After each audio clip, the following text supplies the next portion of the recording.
ಪಾಪವ ಕಳೆಯೋ ಪರಮ ಪಾವನ ಪಂದಳವಾಸನೆ. ಸ್ವಾಮಿ ಶರಣಂ. ದೊಡ್ಡ ಪಾದದ ಹಾದಿಯ ನೇರ ಮಾಹಿತಿ 12/1/2025. ಮಕರ ಸಂಕ್ರಮ ದೀಪಾವಳಿಯು ನಾಡಿಗೆ ಬರುವಂತಹ ಆ ಒಂದು ಮಕರ ಬೆಳಕಿನ ಆ ಒಂದು ದೈವೀಕ ದಿನಕ್ಕೆ ಸಾಕ್ಷಿಯಾಗಲಿದೆ ಶಬರಿಮಲೆ. ಅದಕ್ಕಾಗಿ ಶಬರಿಮಲೆಯ ಆದಿ ಭಾಗವಾದ ಎರಿಮೆಲೆಯಿಂದ ಆ ಒಂದು ಕಾಲು ದಾರಿಯಲ್ಲಿ, ಕಾಡಿನ ದಾರಿಯಲ್ಲಿ, ಪುಣ್ಯದ ಹಾದಿಯಲ್ಲಿ ಭಕ್ತರ ಸಂಖ್ಯೆ ಗಣನೀಯವಾಗಿ ಕ್ಷಣದಿಂದ ಕ್ಷಣಕ್ಕೆ ಏರುತ್ತಿದ್ದು, ಇಂದು ಬೆಳಗ್ಗೆ 11 ಗಂಟೆಯ ಆಸುಪಾಸಿನಲ್ಲಿ ರಾಮನಗರದಿಂದ ಹೊರಟಂತಹ ನಮ್ಮ ತಂಡ ಚಿತ್ರೀಕರಿಸಿ ಕಳಿಸಿಕೊಟ್ಟಂತಹ ದೃಶ್ಯಗಳಿದು.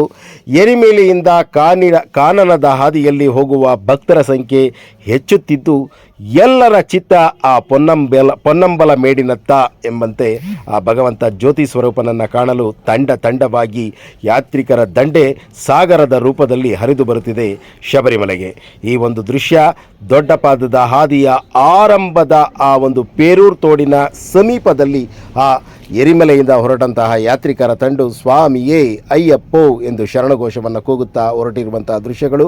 ಈ ಕೆಲವೊಂದು 3-4 ದಿನಗಳಿಂದ ದೊಡ್ಡ ಪಾದದ ಹಾದಿ 11ನೇ ತಾರೀಕೆ ಕೊನೆ ಅಂತ ಒಂದು ವಾಟ್ಸಪ್ಲೆಲ್ಲ ಹರಿದಾಡ್ತಾ ಇತ್ತು. ಅದು ಶುದ್ಧ ಸುಳ್ಳು ಮತ್ತು ಅದು ಫೇಕ್ ನ್ಯೂಸ್ ಅಂತ ಈಗ ದೃಢೀಕರಣಗೊಂಡಿದ್ದು, ಎಲ್ಲರೂ ಕೂಡ ಆ ಒಂದು ದೊಡ್ಡ ಪಾದದ ಹಾದಿಯಲ್ಲಿ ಯಾತ್ರೆಯನ್ನು ಮುಂದುವರಿಸ್ತಾ ಇದ್ದಾರೆ.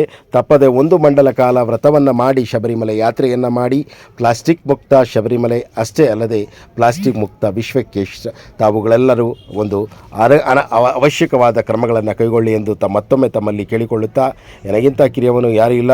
VSS ಮೀಡಿಯಾ ಯೂಟ್ಯೂಬ್ ಚಾನಲ್ ಹಾಗೂ ಮಣಿಕಂಠನ ಮಹಿಮೆ ಫೇಸ್ಬುಕ್ ಪೇಜ್ಗಾಗಿ TS ಕಣ್ಣನ್, ರಾಮನಗರ. 14/1/2025 ಸಂಜೆ 6:30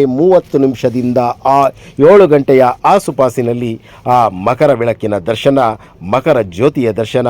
ಆ ಸ್ವಾಮಿಯು ಎಲ್ಲರ ಮನೆಯಲ್ಲಿ ಬೆಳಕಾಗಲಿ. ಸ್ವಾಮಿ ಶರಣಂ. ಸ್ವಾಮಿಯೇ ಶರಣಮಯ್ಯಪ್ಪ.